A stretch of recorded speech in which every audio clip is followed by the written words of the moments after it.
Well, viewers, it's funny, isn't it? Propaganda that dents the nation's image is a journalist's prerogative, according to them. But a probe to expose the propaganda is persecution.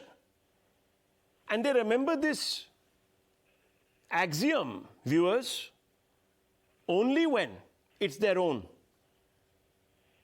अपने काफिले वाले caravan पे जो हैं, they will only apply this axiom to those people.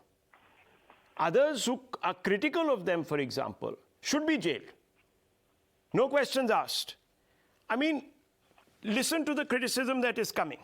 Editors of Wire are to be proud of, says Salman Khurshid of the Congress. Karti Chidambaram, private complaint leads to raids, he says. Mahua Moitra of the TMC, wholesome intrusion of privacy.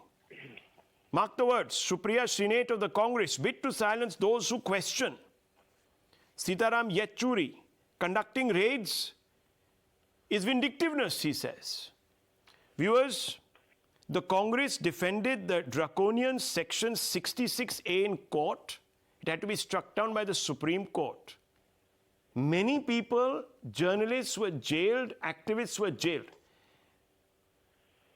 The Congress UPA government jailed for sedition thousands. No, not one or two, thousands, viewers, in one day. In Tamil Nadu, when they came out to protest against a nuclear reactor, rightly or wrongly, several journalists were among them. No questions asked.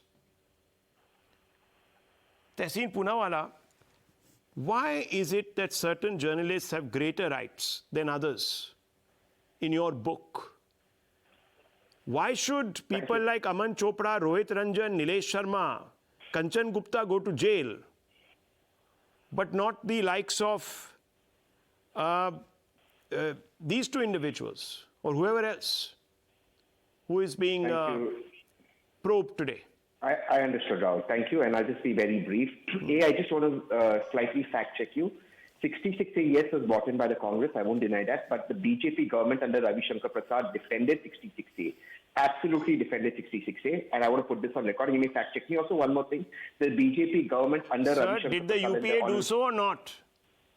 Of course they did, and I admitted to it. That's it. I am talking about today. See, the BJP in your book is a tormentor of journalists. Right? Sir, I thought you were not. So my specific, don't shift the goalpost. Talk about your party. Talk about your duplicity and your hypocrisy.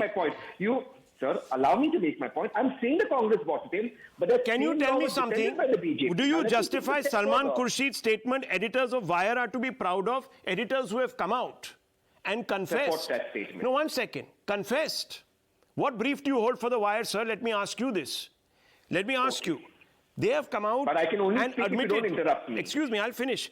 They have come out and admitted to forging, not following due process. And some of those articles ended up denting India's image nationally. We came down on the Freedom House Index. The Freedom House quoted this so-called journalism. Did it not? Are you proud of the fact that India has slipped because of this irresponsible, perhaps untrammeled, unfact-checked, verified journalism, sir? Are you proud of this? Do you not care about India's image being dented by some entrepreneurs? Simple question. I care about India's image a lot more than the current government cares about India's image. Now, if I'm not interrupted, allow me to speak. I come from a school of thought where I believe absolutely very, very firmly that no journalist should be affected with criminal defamation, or the government should go after any government or any journalist, whether it is Vadarajan or M.K. Venu of The Wire, or whether it is Rohit Ranjan or Aman Chopra of IBN Network or Z News. In fact, with Rohit Ranjan and with Aman Chopra, as the case with M.K. Venu, I spoke to them. And I said that this is wrong, and I think it's absolutely wrong. It shouldn't happen, whether it's Congress or BJP. We need to live in an India. Allow me to finish, Rahul. We need to live in an India where journalists are protected and don't give me these pious homilies.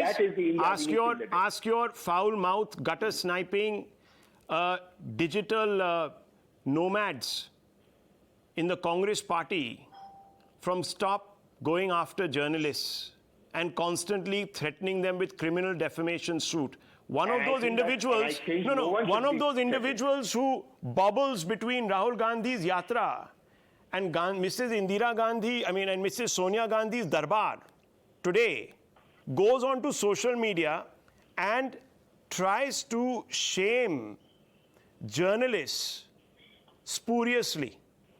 So, Mr. Poonawalla, do you accept that? Do you think that's right? I think, and I'm making this extremely me. clear, I think, sir, I'm giving you an answer, just a very brief answer. I think both the Congress and the BJP's IT cell need to Both be the Congress and the BJP, you see, viewers, the man has no courage of conviction.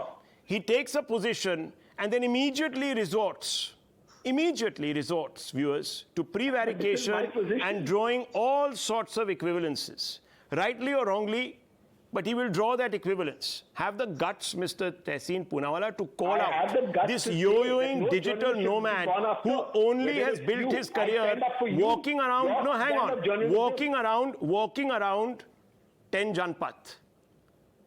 Who is walking around 10 Janpath? I'm not going to name people because that person. Why should I? Why should I? Because one second. I won't name those people. I think anyone who has half a brain will be able to identify who I'm talking about.